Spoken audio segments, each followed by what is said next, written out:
नमस्कार, मैं हूं दिनेश शर्मा और स्वागत है आपका आज के हमारे मुकाम के दूसरे पड़ाव पर। मुकाम यानी पड़ाव यानी मंजिल, और बोलें तो पता, ठिकाना, टिकना, घर, ये सब समानार्थी है मुकाम के। अब मुकाम की बात करते करते मुझको एक बात याद आती है कि आजकल तो इंटरनेट का ज़माना, तो मेल एड्रेस होता है और मोबाइल पर मैसेज डायरेक्ट चला जाता है, उसके लिए कोई एड्रेस की ज़रूरत नहीं होती, नंबर की ज़रूरत होती है। लेकिन अगर अपन पुराने ज़माने की बात करें, चिट्ठी और पत्री की बात करें, तो चिट्ठी भेजने के लिए पते का बड़ा महत्व होता था। अगर पता सही नहीं होता था ना, तो चिट्ठी रीडायरेक्ट होकर के डाक विभाग के पास वापस चली जाती थी और प्रेषक के पास वहाँ से वापस चली जाती थी। बहुत सारे लोग क्या करते थे कि चिट्ठी को जल्दी पहुँचाने के लिए बैरंग भी भेज देते थे, यानी बिना टिकट के भी भेज देते थे, यानी पते का बड़ा महत्व होता था। अब जैसे मिसाल के तौर पर पते महत्वपूर्ण होते थे। कैसे महत्वपूर्ण होते थे? जैसे हम बात करें एक पते की, तो पता ये है मुकुल जैन, वल्द श्री प्रमोद जैन, वल्द श्री NK जैन, मुकाम पोस्ट लक्ष्मणगढ़, तहसील लक्ष्मणगढ़, ठिकाना लक्ष्मणगढ़, जिला अलवर। अब हुई ना एक बात कि इतना लंबा पता, और पता इसलिए कि ताकि चिट्ठी सही पते पर पहुंचे। तो आज हम भी इस मुकाम पर बिल्कुल सही पते पर हैं। मालूम है क्या? आज हमारे इस पते पर हैं मुकुल जैन जी, जो कि अभी हाल ही में इन्होंने भारतीय प्रशासनिक सेवा में 59वीं रैंक, 59 रैंक आपने हासिल की है। तो स्वागत है मुकुल जी आपका आज के हमारे इस कार्यक्रम में। और मुकुल जी, बात यह है कि मुकाम के मतलब पड़ाव भी है, मंजिल भी है, और बहुत सारे लोग ऐसे भी हैं कि जो एक मंजिल पर आकर के रुक जाते हैं, और कुछ लोग ऐसे हैं जो मंजिल दर मंजिल अपना मुकाम, अपना पता, अपना पड़ाव बदलते रहते हैं। किसी ने बहुत खूबसूरत कहा है कि जहाँ में कुछ ऐसे इंसान भी होते हैं जो उड़ा ले जाते हैं कश्ती जहाँ पर तूफान होते हैं। ये तो किसी ने कहा है। इसके आगे मैंने कहा है, ऐसे लोगों से क्या पूछें उनका पता जो रोज़ नए मुकाम पर होते हैं। तो आपका तो हमेशा ही और हर बार हम देख रहे हैं कि आपका मुकाम बदल रहा है। तो क्या समझें कि ये जो आपने सफलता हासिल की है, अब इसका पता हम नोट कर लें कि अब आपका ये स्थायी पता होगा, या इससे भी आगे कोई और पता हम वेट करें, इंतज़ार करें? जी, मुझे तो लगता है कि ये जो सफलता है ये तो एक तरीके से रास्ता है। जो मंजिल है वो तो जो सोशल सर्विस, जो अच्छा सिविल सर्वेंट बनना, और जो अपने सोसाइटी के लिए, अपनी कंट्री के लिए कुछ अच्छा काम करना, मंजिल तो मुकाम तो वही है। ये तो एक तरीके से सिर्फ उसका जरिया मात्र है। जरिया है। हाँ, बहुत अच्छी बात है। लेकिन मेरा मतलब ये था कि जैसे आप इस पद पे आगे, जैसे मुझको जानकारी मिली कि आप IFS में आप फ़िलहाल कार्यरत हैं और ट्रेनिंग आप कर रहे हैं उसकी, तो आप वहाँ संतुष्ट नहीं हुए, फिर आप इधर आपने अपना जोर आजमाइश किया और आप, ईश्वर ने आपको दूसरे प्रयास में सफलता मिली, तीसरे प्रयास में आपको सफलता मिली। तो मेरा मतलब ये कि क्या अब आपका इसके आगे भी कोई टारगेट है? सोशल सर्विस है वो बिल्कुल ठीक है आपका, कि वो तो अपना सबका मेन मकसद है। अभी फ़िलहाल तो कोई नहीं है, लेकिन ऐसा है कि लाइफ में नई अपॉर्चुनिटी, और उनके लिए हमेशा हमको ओपन रहना चाहिए। तो वो है कि एक्सप्लोर तो मैं करता ही रहूँगा, इस सर्विस में भी एक्सप्लोर करता रहूँगा, एंड आउटसाइड ऑफ सर्विस यदि कुछ अच्छा काम करने का मौका मिलेगा तब भी उसको मैं कभी क्लोज नहीं करें। मतलब सारे ऑप्शन खुले हैं कि हम थोड़े दिन यहाँ ठहर करके कुछ और भी प्रयास करें। क्योंकि ऐसे में बहुत सारे जो हमारे भारतीय प्रशासनिक सेवा के अधिकारी, उनको मैं जानता हूँ कि IITians हैं जी, है ना, और उन्होंने बहुत हाई लेवल पर उन्होंने उसमें अपनी योग्यताएं हासिल की हैं, और उसके बाद वो उसको क्विट करके फिर वो भारतीय प्रशासनिक सेवा में आ जाते हैं। ऐसा क्यों? ऐसा इसलिए है कि एक्चुअली हम लोग देखते ही इंजीनियर्स को हैं, बट इंजीनियर्स जो हैं एक तो वो नंबर्स में ज़्यादा है, और जो ब्रिलियंट माइंड्स हैं आज के ज़माने के, जनरली उनको 11th-12th में IIT और इनमें भेज दिया जाता है। तो मुझे लगता है कि ऐसा कुछ है नहीं कि सिर्फ IITian लोग ही इस सर्विस में आ रहे हैं। जी। बात यह है कि फोकस में वो लोग हैं, क्योंकि वो नंबर में ज़्यादा है, और क्वालिटी ऑफ स्टूडेंट्स भी मुझे लगता है IIT में कहीं ज़्यादा है बाकी कॉलेजेस के कंपैरिजन में। तो मेन जो, जैसे आजकल अमूमन अपन बात करें युवाओं में, तो एक होड़ सी लगी है IITians बनने की, है ना, और सभी बच्चे पेरेंट्स भी ये चाहते हैं, लेकिन जब हम IITians को देखते हैं तो वो उनको वहाँ से क्विट होकर के वो इधर की तरफ रुख कर रहे हैं जी। तो मैं ये तो नहीं कह रहा कि वो सही है या गलत है, लेकिन मैं ये जानना चाहता हूँ कि ऐसा क्यों? इसका मतलब पावर की वजह से समझें इसको? एक सोशल प्रेस्टीज जरूर है इसके साथ एसोसिएटेड, क्योंकि आज भी छोटे टाउन के जो जी ऐसा है कि पहले IITs में NITs में जनरली स्मॉल टाउन के जो लड़के हैं वो नहीं पहुंच पाते थे। जी। लेकिन अब उनका नंबर, उनका जो रेशो है वहाँ पे वो बढ़ चुका है। और वो जिस सोसाइटी से निकल के आते हैं वहाँ पे IAS IPS उन्होंने बचपन से सुना होता है, ये टॉप मोस्ट जॉब्स हैं कंट्री में, तो उनका एक इंक्लिनेशन होता है मेरे हिसाब से। और सोशल प्रेस्टीज जो एसोसिएटेड है इन सर्विसेज के साथ, उनकी वजह से भी उनका एक इंक्लिनेशन रहता है। बाकी अभी लोग ग्रास रूट लेवल पे बहुत ज़्यादा काम करने के इच्छुक हैं जी। और उनको वो अपॉर्चुनिटी सिविल सर्विसेज से ज़्यादा मिलती है बजाय प्राइवेट सेक्टर या कॉर्पोरेट सेक्टर में, जो कि थोड़ा प्रॉफिट मोटिवेटेड जॉब ज़्यादा है। जी जी जी जी। इसीलिए मुझे लगता है कि वो नहीं, करने को भी बहुत है ना। हाँ। इसका जो दायरा है अपॉर्चुनिटी, चैलेंजेस, डाइवर्सिटी, वो सब ज़्यादा है सिविल सर्विसेज में। ऐसा नहीं है कि प्राइवेट सेक्टर या कॉर्पोरेट सेक्टर में वो अपॉर्चुनिटीज़ बिल्कुल भी नहीं है। जी। लेकिन जो कंपैरेटिवली यहाँ पे आप ज़्यादा कर सकते हैं जी। इसी को मैं अगर दूसरे तरीके से पूछना चाहूँ जी, कि वो लोग जो IITians होने के बाद इधर आ रहे हैं, तो क्या उनका वो वाला एक्सपीरियंस इधर ज़्यादा काम आ रहा है, या वो डायरेक्ट क्यों नहीं आए? एक्चुअली अब इस सर्विस के लिए आपको ग्रेजुएशन होना ज़रूरी है। अच्छा। तो ग्रेजुएट होने के लिए आप अब जब ग्रेजुएशन में आप एडमिशन लेते हैं किसी कॉलेज में, तो सबके मन में होती है हम टॉप मोस्ट कॉलेज में जाने चाहिए। जी। और अभी आप देखेंगे कि हमारी सोसाइटी में मोस्ट ऑफ द जो इंटेलिजेंट स्टूडेंट्स हैं उनको घर वालों की तरफ से हमेशा साइंस मैथ्स या इसमें डाल दिया जाता है। तो मैथ्स के बाद उनको BTech करना पड़ेगा, जो कि एक ऑब्वियस उनका अगला पड़ाव रहेगा। तो उनको वहाँ पे अब टॉप मोस्ट कॉलेज चाहिए, और वो क्या है, वो IIT या फिर NIT।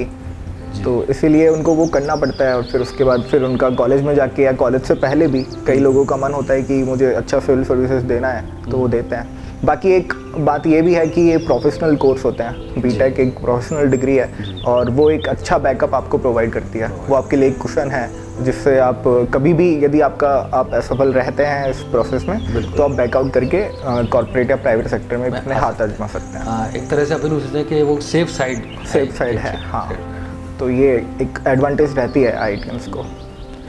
थोड़ा सा पीछे चलते हैं मुकुल जी, आपका जो प्रारंभिक शिक्षा और ग्रेजुएशन वगैरह ये सब कहाँ आपने किया? मैंने अपने होम टाउन लक्ष्मणगढ़ में किया। 12th तक मेरी स्कूलिंग हुई है, और उसके बाद NIT हमीरपुर हिमाचल से मैंने BTech किया है। अच्छा। हाँ, तो लक्ष्मणगढ़ में तो आप हिंदी मीडियम में पढ़े होंगे ना? जी, 12th गवर्नमेंट स्कूल में। गवर्नमेंट में तो नहीं, लेकिन प्राइवेट स्कूल में पढ़ा हूँ, लेकिन हिंदी मीडियम के स्कूल से वहाँ पे। 10th में आपका जो था स्कोर बहुत अच्छा था, आपने जैसे मेरी जानकारी में आया कि आपने टॉप किया था। जी, मैं मेरिट में आया था, स्टेट लेवल जो लिस्ट निकलती है बोर्ड द्वारा जी, तो उसमें मैं मेरिट में था। 15th मेरिट थी मेरी। अच्छा, आपने स्कूल एजुकेशन के दौरान आप जब 10th के बाद 11th में आए, क्या सब्जेक्ट चूज़ किया आपने? मैथ्स। हाँ। आपको शुरू से था कि आप सिविल सर्विसेज में आएंगे? मुझे थोड़ा मन तो था, मुझे थोड़ा एक्साइटमेंट होता था, मतलब सिविल सर्विस सर्वेंट्स को देख के। यहाँ के SP थे एक, उनको एक पुराने हैं काफ़ी वो। हाँ। तो उन्होंने कुछ यहाँ पे इनिशिएटिव लिए थे, तो न्यूज़पेपर में उनको पढ़ता था, तो थोड़ा मन में एक उत्सुकता रहती थी कि अच्छा ये कैसे हो रहा है, कौन करवा रहा है कौन ये लोग, ये इतने इनिशिएटिव ये लोग क्यों ले पा रहे हैं, जी, बाकी लोग क्यों नहीं ले पा रहे हैं। तो वो थोड़ा एक उत्सुकता रहती थी, बट फिर भी मन में था, एक इंक्लिनेशन मेरा रहा है हमेशा से इस सर्विस की तरफ। और मेरे घर में भी माहौल इस तरीके का है कि मेरे पापा गवर्नमेंट सर्वेंट हैं, तो एक झुकाव हमेशा रहा है। और 11th में तो ऐसा था कि मैं मैथ्स मुझे बहुत इंटरेस्टिंग लगता था जी। मैंने सिर्फ इसलिए मैथ्स लिया था, इसका सिविल सर्विस की कोई लेना देना नहीं है। अच्छा। यदि मुझे आर्ट्स में होता तो मैं आर्ट्स में वो लेता, पर मुझे वो साइंटिफिक नॉलेज जो है वो अच्छी लगती है, साइंटिफिक एप्टीट्यूड मुझे लगता है सब में होना चाहिए, और उसके लिए मैंने फिर 11th में मैथ्स ऑप्ट किया। जी आपने मैथमेटिक्स लिया, फिर उसके बाद आपने 12th के बाद जी। फिर आपने क्या? 12th के बाद मैंने फिर 1 साल का ड्रॉप लिया। अच्छा। क्योंकि मैं स्कूल लक्ष्मणगढ़ से था, तो फिर मैंने जेई की तैयारी के लिए लिया था ड्रॉप। बट मुझे वहाँ पे सफलता ज़्यादा हासिल हुई नहीं, मुझे ज़्यादा अच्छी आईआईटी नहीं मिली और उससे थोड़ा कॉन्फिडेंस लेवल भी कम हुआ उस टाइम पे। बट मुझे एनआईटी मिला, वहाँ पे मैं गया और फिर वहाँ से मैंने बीटेक किया है। आपने बीटेक किया? अच्छा, आपने इन तमाम चाहे वो 10th हो, 12th हो और चाहे आपने एनआईटी में आपने बीटेक किया, इनके लिए आपने कहीं कोचिंग वगैरह कहीं कोई ज्वाइन की? वो कोटा में मैंने 1 साल ड्रॉप किया है। हाँ, ड्रॉप 12th करके के वहाँ बाद। आपने हाँ। किया, अदरवाइज आपने सेल्फ स्टडी किया? बिल्कुल। मैं ये बात इसलिए पूछना चाह रहा हूँ कि जैसे कि आजकल एक होड़ सी मची है, हर पेरेंट्स जो अपने बच्चों को कोटा, जयपुर कहीं इस तरह से भेजना चाहता है ताकि वो बच्चा उसमें ग्रो करे। भेजना चाहिए? यदि आपको लगता है कि आप वहाँ पे जाके अच्छा परफॉर्म कर सकते हैं तो भेजना चाहिए। हाँ। और यदि ऐसा लगता है कि उसके बिना भी आप सेल्फ स्टडी आपके लिए सफिशिएंट है तो नहीं भेजना चाहिए। होड़ नहीं होनी चाहिए, मेरा कहने का मतलब होड़ ये नहीं है। होनी जैसे जेई की तैयारी में मैंने कोचिंग की, लेकिन इतना बेनिफिट मुझे मिला नहीं, मुझे वो माहौल सूट नहीं करता। तो मैंने जब मैं इसकी तैयारी करने आया था सिविल सर्विसेज की, तो मैंने सोच रखा था कि मैं कोचिंग नहीं करूँगा इस बार। अच्छा। तो फिर मैंने कोचिंग नहीं की और सिविल सर्विस की तैयारी के लिए कोई भी कोचिंग, सिर्फ इंटरव्यू के लिए मॉक इंटरव्यू ज़रूरी दिए थे कोचिंग्स में। बाकी मैंने क्लासरूम प्रोग्राम किसी भी कोचिंग में नहीं लिया। हाँ, मॉक इंटरव्यू से मुझे ध्यान आया कि हम लोग देखते रहते हैं, अब हमने तो कभी इंटरव्यू फेस नहीं किया। यूट्यूब पर बहुत सारे मॉक इंटरव्यूज डले हुए हैं जी। हेल्प करते हैं क्या वो? थोड़ा बहुत, यदि आप बिगिनर हैं, आपने हाँ। कभी इंटरव्यू फेस नहीं किया है तो हेल्प करते हैं। लेकिन इस बार मेरा 3rd इंटरव्यू था और मुझे टाइम नहीं मिल रहा था ट्रेनिंग की वजह से, तो मैंने इस बार कोई मॉक इंटरव्यू नहीं दिया। अच्छा। और मेरे इस बार सबसे ज़्यादा मार्क्स आए अच्छा, इंटरव्यू में भी, बाकी 2 अटेम्प्ट से। इंटरव्यू की कोई दिलचस्प बात बताएं?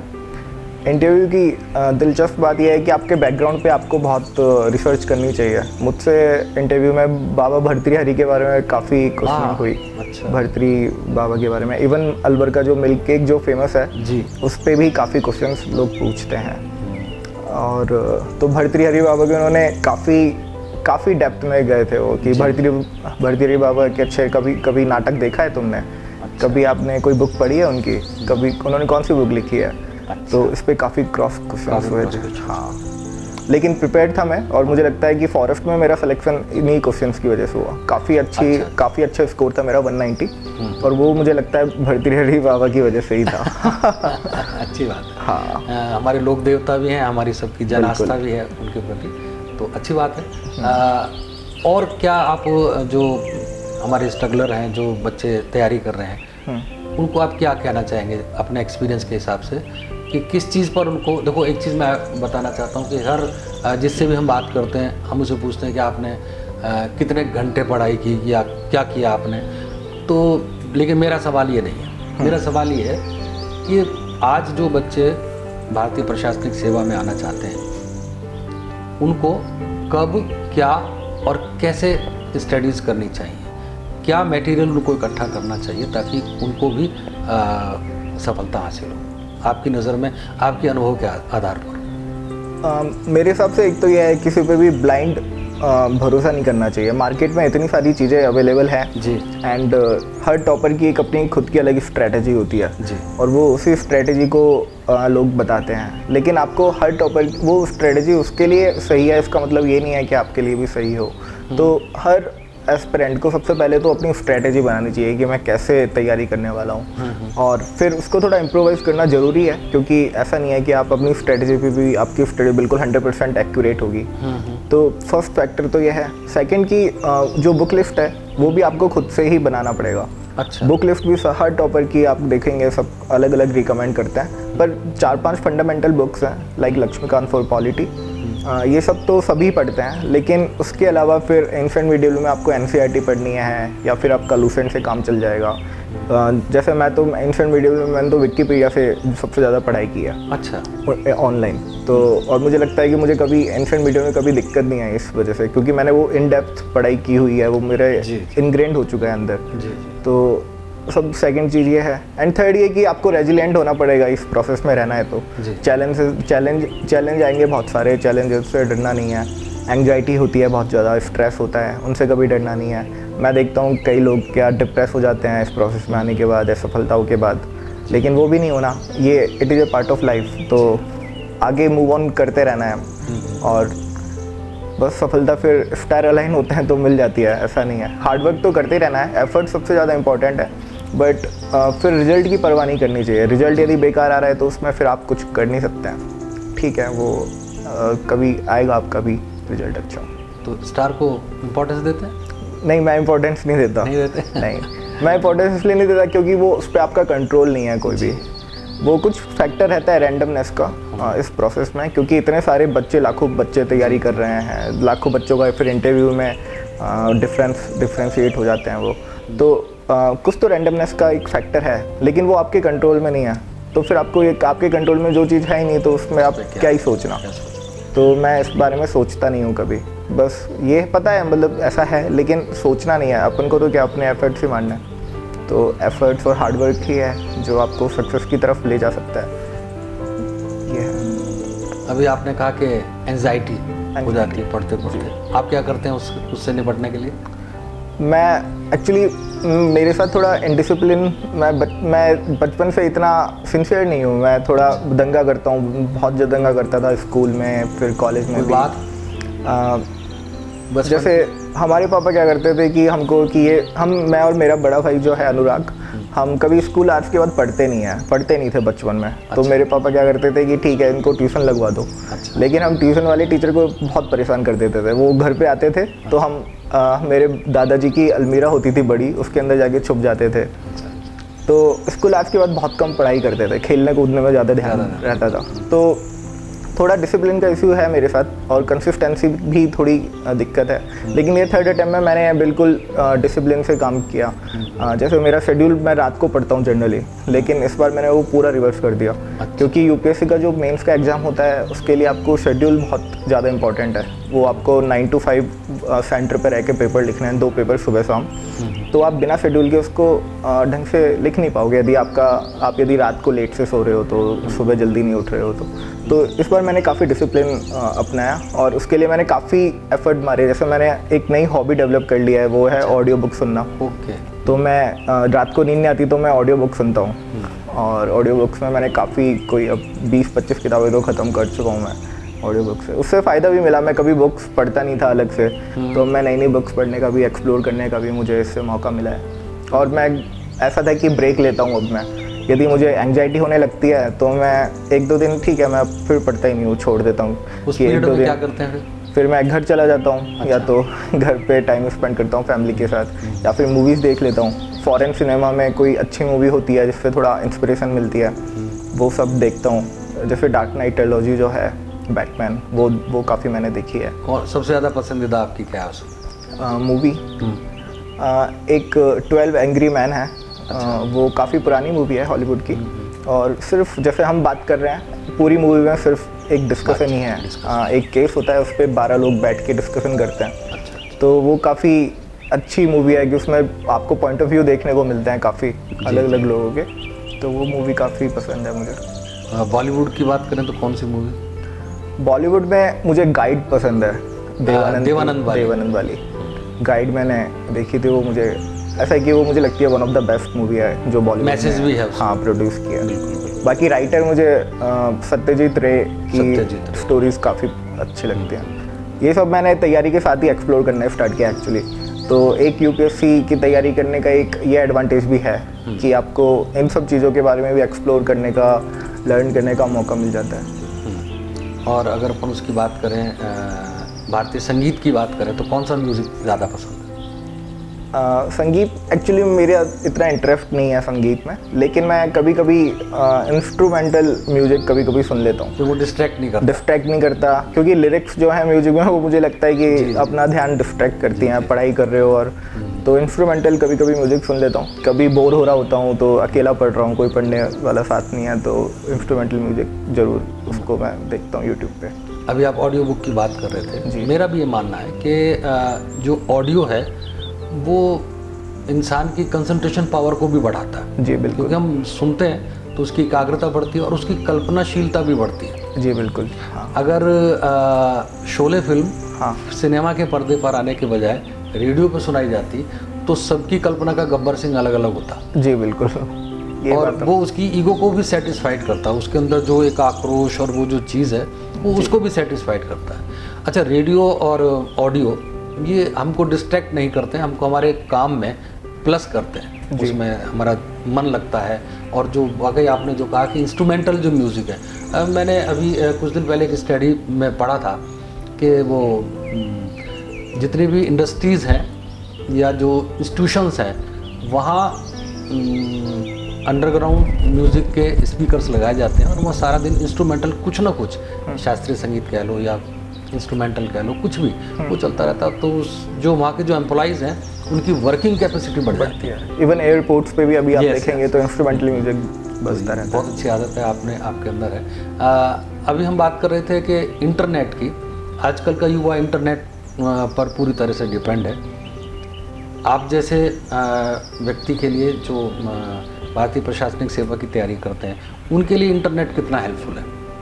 करना चाहिए कि नहीं करना चाहिए? बिल्कुल करना चाहिए। मुझे लगता है इंटरनेट अभी आपके लिए सबसे अच्छा मीडियम है सीखने का, मतलब इससे ज़्यादा बड़ा मीडियम, इससे ज़्यादा डाइवर्सिफाइड मीडियम भी है, शॉर्टकट भी है, आपका टाइम वेस्ट नहीं होता। आपको जो कंटेंट चाहिए आपने एक बार गूगल सर्च डाला और आपके सामने बिल्कुल मौजूद रहेगा।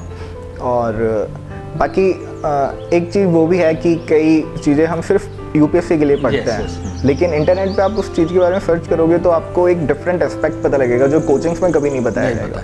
तो वो मुझे बहुत पसंद आता है, इसलिए मैं बोल रहा हूँ कि मेरा आर्ट एंड कल्चर है एंशिएंट मिडिवल काफ़ी स्ट्रॉन्ग है। वो इसीलिए है क्योंकि मैंने वो हिस्ट्री जो है वो विकिपीडिया पे या फिर इंटरनेट के माध्यम से काफ़ी जानी है, उसको समझा है।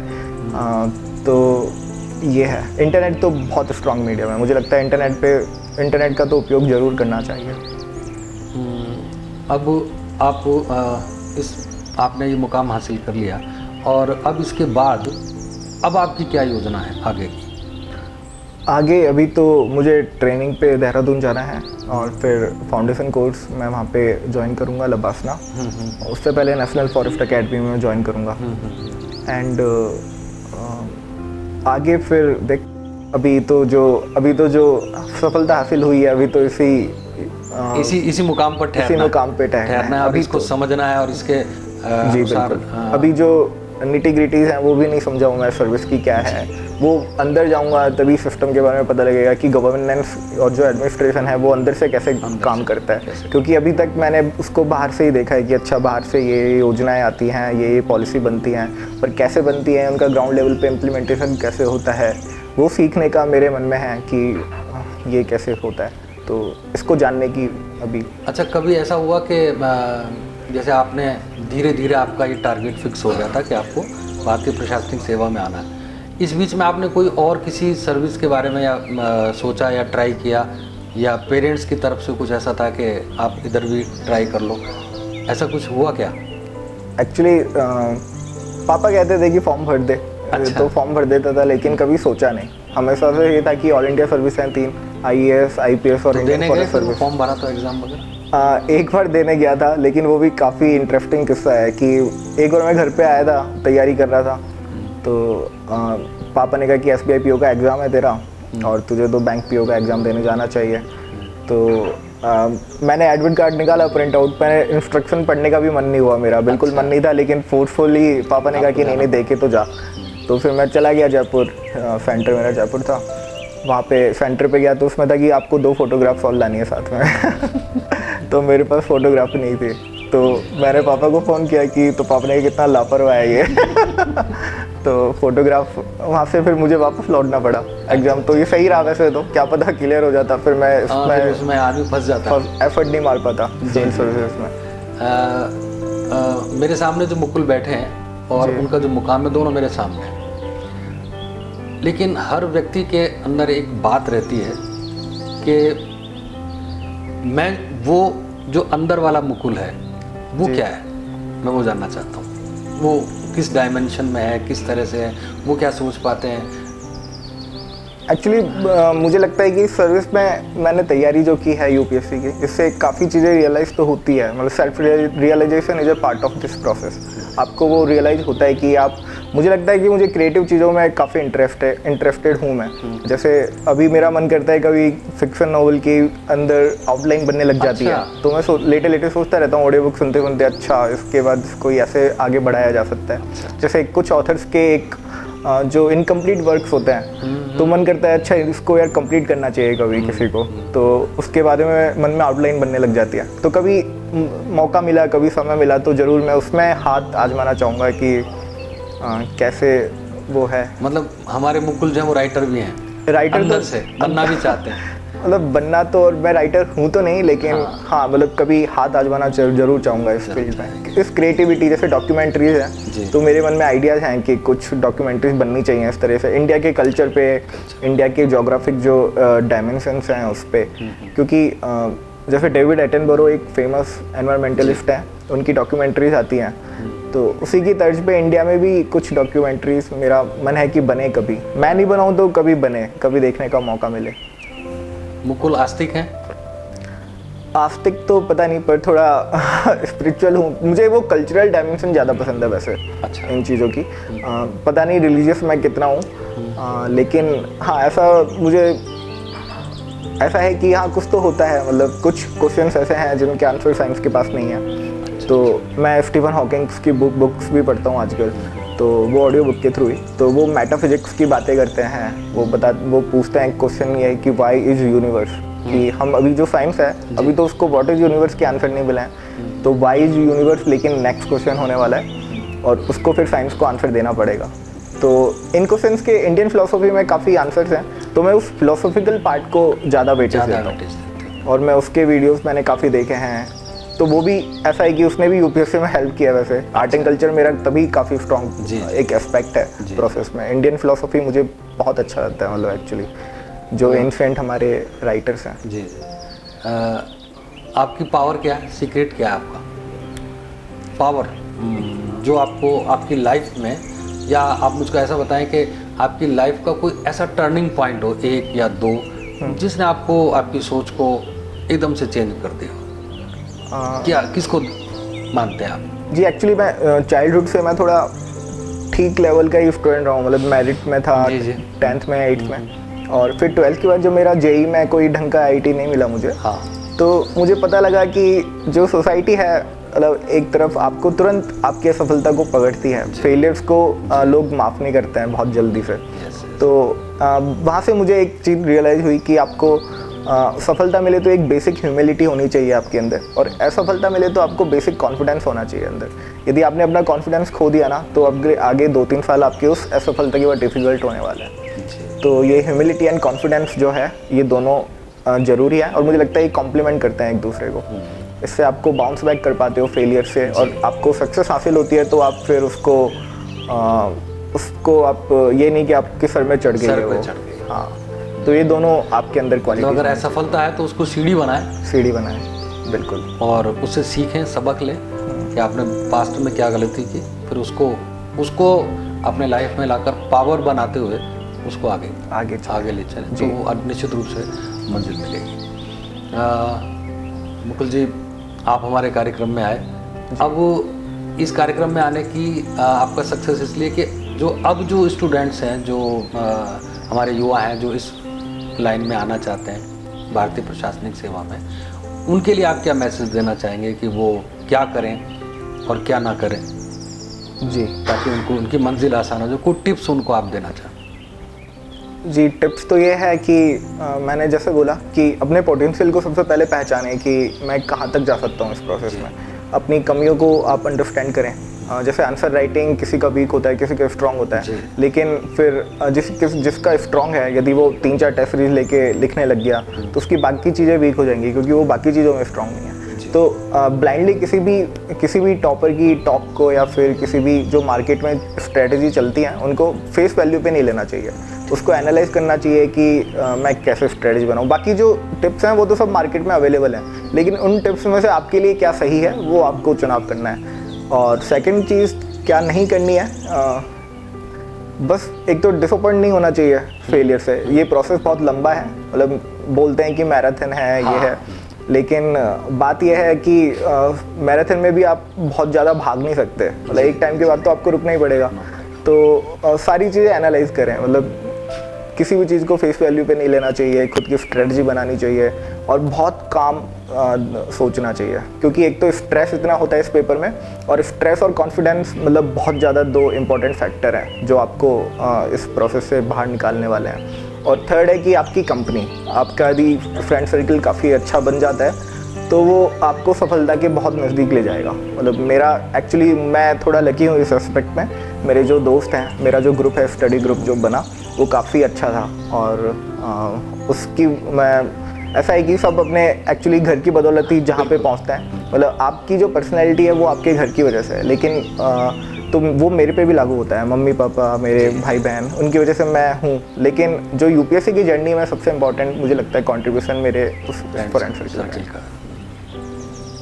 बहुत बहुत बधाई, आपको शुभकामनाएं, और हमारी शुभकामना है कि आप अलवर का कलेक्टर बन के जल्दी से जल्दी आएँ जी बिल्कुल, ताकि आपके साथ हमें भी काम करना। जी धन्यवाद, बहुत धन्यवाद मुझे बुलाने के लिए।